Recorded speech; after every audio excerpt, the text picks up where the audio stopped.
নমস্কার, কথা হোকের আরেকটা এপিসোডে আমি ময়ূক রঞ্জন ঘোষ। এই মুহূর্তে যখন আমি কথা হোকের এই এপিসোডটা আপনাদের সামনে নিয়ে আসছি, হয়তো আর কিছুক্ষণের মধ্যে আমরা যখন কথা বলবো তখন হয়তো আমাকে ব্রেক করতে হবে বা ব্রেকিং নিউজ আসবে।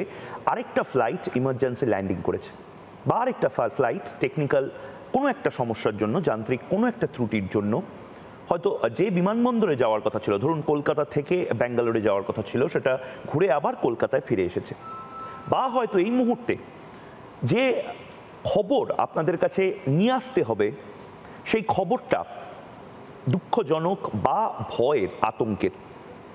আমরা প্রত্যেকে কম বেশি ট্রেনে বা প্লেনে যাতায়াত করি এখন। অনেকে আমরা যারা বাইরে থাকি এই মুহূর্তে, যারা ব্যাঙ্গালোর, পুনে, মুম্বাই বা মধ্যপ্রাচ্যের কোনো জায়গাতে হয়তো পরিযায়ী শ্রমিক হিসেবে কাজ করেন। আমি নিজে একটা সময় মুম্বাই বা দিল্লিতে কাজ করতাম। আমাদের ওই ছোটোবেলায় লক্ষ্মীর ভাঁড় যেরকম ছিল সেরকম একটা বাজেট থাকতো। সে বাজেটটায় অল্প অল্প করে, যখন আমরা প্রথম চাকরিতে ঢুকি, অল্প অল্প করে একটা টাকা আমরা জমিয়ে রাখতাম। হঠাৎ যদি বাড়ি থেকে কোনো খারাপ খবর আসে, ঠিক সেই সময় ফ্লাইটটা ধরার যে বড় টাকাটা, সেই টাকাটা ওখানে যেন থাকে।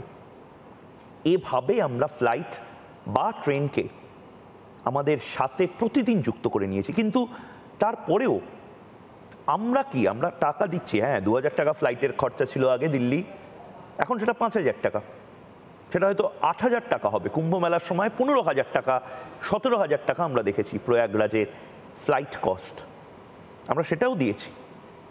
বা হয়তো যারা কোম্পানিগুলো রয়েছে তারা জেনেছে যে আমরা প্রয়াগরাজের সময় ওই টাকা দিয়েই প্লেনে করে প্রয়াগরাজে আসব এবং পুণ্যটা করব।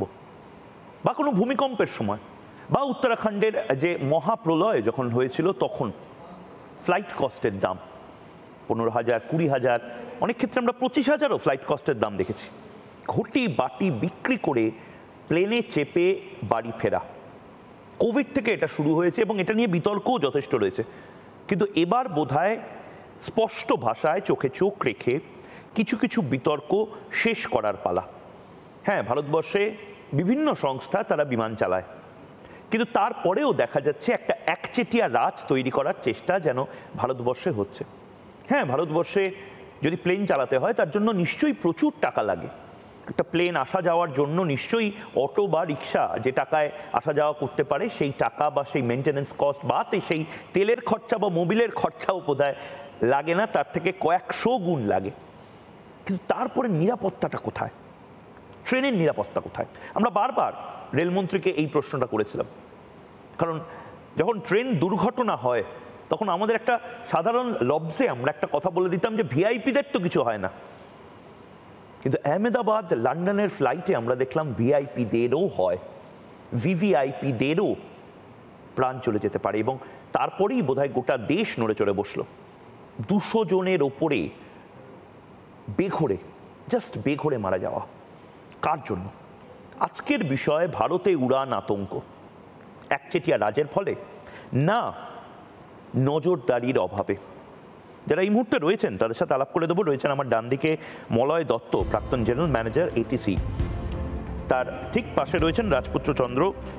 রাজপুত্র রাজনৈতিক কর্মী, ব্যবসায়ী এবং নিত্যযাত্রী, ফ্রিকুয়েন্ট ফ্লায়ার যাকে বলা হয়।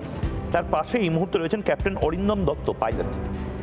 আমার উল্টো দিকে রয়েছেন আর্য ঘোষ, নিরাপত্তা এবং সুরক্ষা বিশেষজ্ঞ। তার ঠিক পাশে মাঝখানে রয়েছেন পায়েল মুখার্জি, অভিনেত্রী এবং অবশ্যই ফ্রিকুয়েন্ট ফ্লায়ার। এবং তার পাশে এই মুহূর্তে আমার সাথে রয়েছেন তাপস অধিকারী, প্রাক্তন joint general manager, air traffic control. নানা ধরনের কন্টেন্ট দেখার জন্য লাইক করুন, শেয়ার করুন আমাদের ফেসবুক পেজ, সাবস্ক্রাইব করুন আমাদের ইউটিউব চ্যানেল। পাশাপাশি অন্যান্য ব্রেকিং নিউজের জন্য অবশ্যই চোখ রাখুন রিপাবলিক বাংলায়।